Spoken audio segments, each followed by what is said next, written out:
আজকে আমরা বানাবো আলুর চিপস।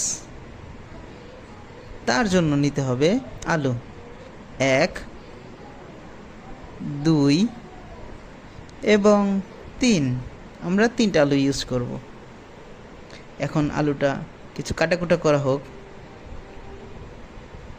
তারপর আলুটা গরম পানিতে সিদ্ধতে বসাতে হবে। সিদ্ধতে বসানোর পর তারপর আলুগুলো ছেঁকে নিতে হবে। ছেঁকে নিয়ে ঠান্ডা করতে হবে। আলুগুলো আমরা ছেঁকে নিচ্ছি। একটা ছাঁকনির সাহায্যে আমরা আলুগুলো ছেঁকে নিচ্ছি। তারপর একটা গরম পাত্রে আমরা আজকে সরিষার তেল দিচ্ছি।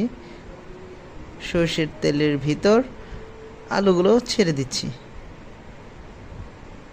এখন ভাজা হচ্ছে।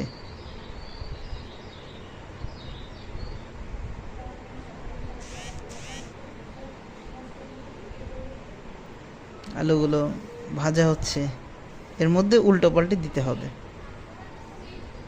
ভাজা হচ্ছে উল্টো পাল্টে দিতে হবে। তারপর আমরা আলুগুলো একটা পাত্রে তুলে নিব বা একটা থালে তুলে নিব। একটা জিনিস করতে হবে যেটা দেখানো হয়নি, সেকেন্ড টাইম এই আলুগুলো ঠান্ডা করে আবার ভেজে নিতে হবে। দেখেন আমরা তুলছি আলু।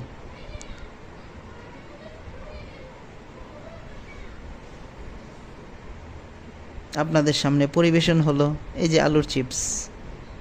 দেখেন কিভাবে নিচ্ছে।